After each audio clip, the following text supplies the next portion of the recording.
اطاعت کرو اللہ کی، اطاعت کرو اس کے رسول کی، تاکہ تمہارے اوپر رحم ہو جاوے۔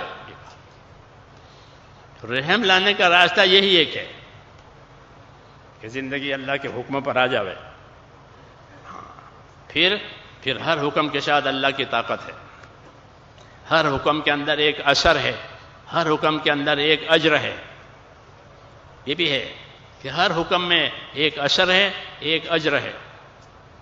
جب زندگی حکم والی ہوگی تو کتنے ہی اچھے اچھے آثار زندگیوں میں آویں گے، اور زندگی حکموں سے کٹی ہوئی ہوگی کہ کوئی اچھا اثر، کوئی بھی چیز پیدا نہیں کرے گی، اللہ نہیں چاہتا تو نہیں ہوگی۔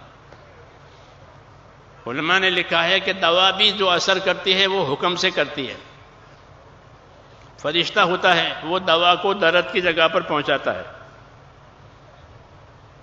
تو درد دور ہو جاتا ہے، اور منظور نہیں ہوتا تو وہ فرشتہ دوا کو درد کی جگہ پر پہنچنے ہی نہیں دیتا،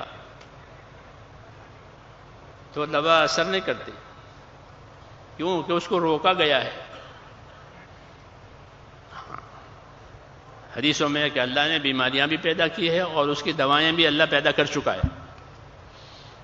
کچھ بیماریوں کی دوا لوگوں کو معلوم ہو گئی ہے، کچھ کی نہیں ہوئی، معلوم کرتے رہتے رات دن، معلومات ہوتی ہے۔ لیکن دوا میں یہ قدرت نہیں رکھی گئی ہے کہ وہ بیماری کو دور کرے۔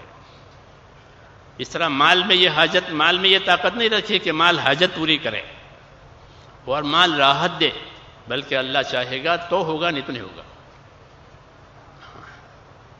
کہ مال مصیبت ہو گیا، ہاں کیا بات ہوئی کہ مال کو ظالموں نے دیکھ لیا اور ظالم اس کے پیچھے ہو گئے۔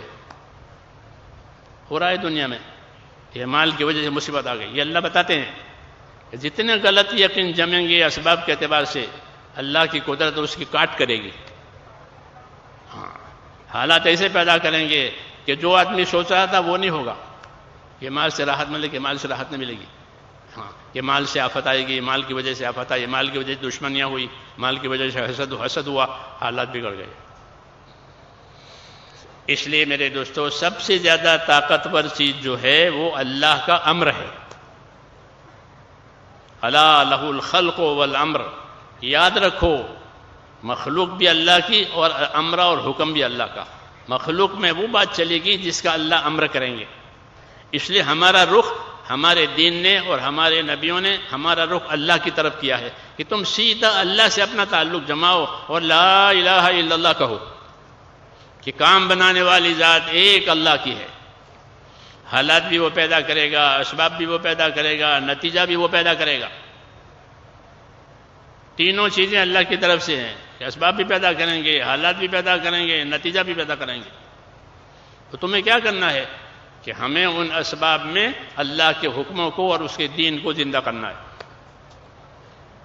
ہمارے لیے اسباب اس لیے نہیں پیدا کیے کہ ہم اسباب سے محبت کر کے اسباب کے روپ پر زندگیوں کو ڈالیں، بلکہ ہمیں اسباب اس لیے دیے ہیں کہ ان اسباب میں اللہ تعالیٰ کا جو حکم ہے وہ ہم پورا کریں۔ تاجر تجارت میں، ہمارا تاجر تجارت میں مال کے لیے نہیں لگے گا، بلکہ ہمارا تاجر تجارت میں تجارت کا حکم پورا کرنے کے لیے لگے گا۔ ہمارا زمیندار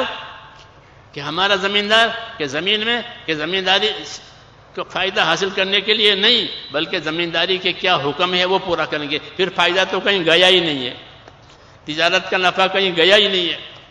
ہاں، اس لیے حضور صلی اللہ علیہ وسلم نے تجارت کے فضائل بیان کیے، تجارت کے مسائل بیان کیے، زمینداری کے فضائل بیان کیے، زمینداری کے مسائل بیان کیے، مزدوری کے فضائل بیان کیے، مزدوری کے مسائل بیان کیے۔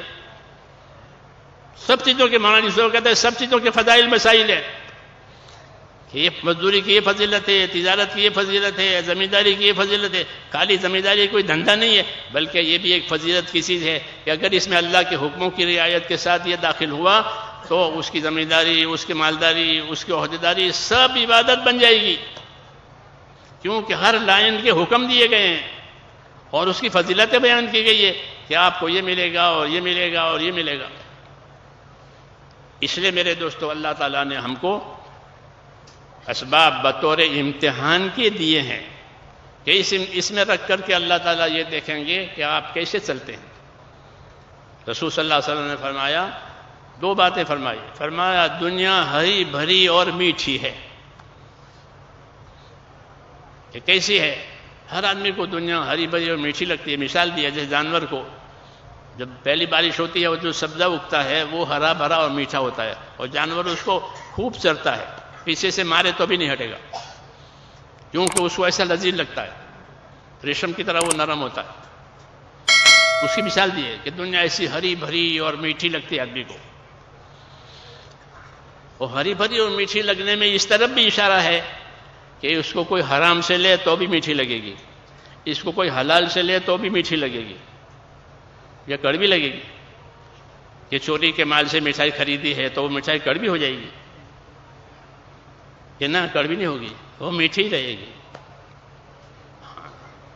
یہ کہا کہ ہری بھری اور میٹھی ہے. جیسے جانور اپنا چارہ ہو، گھر کا چارہ ہو، سب کا چارہ چرتا ہے، وہ میٹھا لگتا ہے. کہ دنیا ہری بھری ہے، میٹھی ہے. کوئی بھی لے، رشوت سے لو تو بھی میٹھی لگے گی، اور رشوت سے لو تو بھی سارے کام بن جائیں گے. رشوت کے مال سے شادی ہوئی کہ ہو گئی، رشوت کے مال سے بلڈنگ ہو گئی کہ ہو گئی، رشوت کے مال سے علاج ہو گیا ہو گیا. جی ہاں، یہ بات ہے، سمجھائیے کہ دنیا ہری بھری اور میٹھی ہے. اور اللہ کی کیا ترتیب ہے؟ کہ اللہ کی ترتیب اس ہری بھری دنیا میں یہ ہے کہ اللہ تمہیں ایک کے بعد ایک کو اس پر لائیں گے. کہ پہلے ہمارے دادا تھے، پہلے ہمارے دادا تھے یہاں، اس کے بعد ہمارے ابا آئے، اور ابا کے بعد اب ہم ہیں. کیوں؟ یہ فرمایا وَإِنَّ اللَّهَ تَعَالَى مُسْتَخْلِفُكُمْ فِيهَا. تو ایک کے بعد ایک کو لائیں، کوئی اپنے ساتھ لے کے نہیں لے جاتا. جی ہاں، کہ دادا تھے سب لے گئے، ایسا نہیں ہے. وہ دادا بھی چھوڑ کر چلے گئے، وہ ابا بھی چھوڑ کے چلے گئے، اب ہم ہیں پوتے. پھر پوتوں کے بعد کبھی ان کی اولاد ہوگی، ایک کے بعد ایک. تو اس ترتیب میں اللہ کا کیا مقصد ہے؟ کہ دنیا دکھانا مقصد ہے، اس کا ہرا بھرا ہونا مقصد ہے، اس کا میٹھا ہونا دکھانا کرنا نہیں. اس کو ہرا بھرا بنا کر کے امتحان بنایا ہے، اس کو میٹھا بنا کر امتحان بنایا ہے کہ کون اس میں اللہ کے حکموں کی رعایت سے چلتا ہے اور کون اللہ کے حکموں کو توڑ کر کے اندر گھستا ہے. یہ دیکھنے کے لیے ہے. وَإِنَّ اللَّهَ تَعَالَى مُسْتَخْلِفُكُمْ فِيهَا فَيَنْظُرُ كَيْفَ تَعْمَلُونَ. پھر دیکھیں گے تمہارے عمل کیا بنتے ہیں. اس میں آدمی اپنی اپنی چیزوں میں گھس کر اپنا عمل بناتا ہے، اس کا وہ ذمہ دار ہے. اس کا وہ ذمہ دار ہے کہ اس چیز میں گھس کر کے کیا عمل کیا، حاکم نے حکومت میں کیا عمل کیا، تاجر نے تجارت میں کیا عمل کیا، زمیندار نے زمینداری میں کیا عمل کیا. اپنے عمل کا وہ ذمہ دار ہے. اس لیے فرمایا کہ ایک کے بعد ایک کو لا کر کے اللہ تعالیٰ تمہیں دیکھے گا کہ تم کیا عمل کرتے ہو. اللہ کے نبیوں کی تعلیم یہ ہے کہ ہر آدمی اپنے اسباب میں امتحان میں ہے. اس امتحان میں کامیاب ہونے کے لیے وہ کوشش کرے، محنت کرے. کہ کون سی محنت؟ کہ اللہ کے حکم والی محنت کرے. جب اللہ کے حکم والی محنت کرے گا تو کیا نفع ہوگا؟ کہ اندر کا یقین بدلے گا.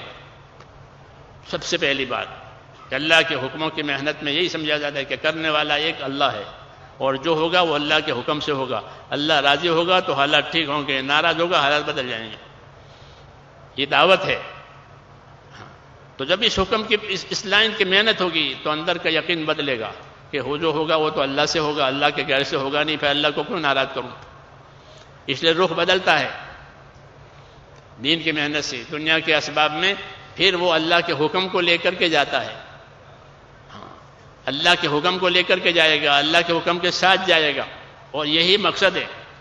اسباب کو اللہ نے ہم پر حرام نہیں کیا ہے کہ اس کو چھوڑو، چھوڑنے کی دعوت نہیں دی ہے کہ چھوڑو گھر کو، چھوڑو کاروبار کو، چھوڑو بیوی بچوں کو. کہ چھوڑنے کی دعوت نہیں دی ہے. کہ کیوں؟ کہ اللہ نے یہ سب چیزیں بندوں کے لیے پیدا کی ہے. اللہ کہتے ہیں میں نے تمہارے لیے ساری چیزیں پیدا کی ہے. حضور صلی اللہ علیہ وسلم فرماتے ہیں کہ دنیا تمہارے لیے پیدا کی گئی ہے. وہ تو ہمارے لیے ہے، ہاں ہمارے لیے پیدا ہو گئی ہے. تو پھر کیسے حرام کیا جائے گا اس کو؟ کیسے منع کیا گیا؟ کیسے چھوڑا جائے گا اس کو؟ یہ تمہارے لیے ہے تو یہ ہمارے لیے ہے. اور تم کو کس لیے پیدا کیا ہے؟ کہ تم کو اپنی دنیا میں آخرت بنانے کے لیے پیدا کیا ہے. یہ راستہ ہے کہ دنیا سے آخرت بناؤ. یہ دعوت ہے، اور یہ سمجھداری کی بات ہے کہ بنانے والے نے یہ رہبری کی ہے کہ دنیا تمہارے لیے ہے اور تم آخرت کے لیے ہو، اس لیے کامیاب بندہ وہ ہے جو اپنی دنیا سے آخرت بناوے۔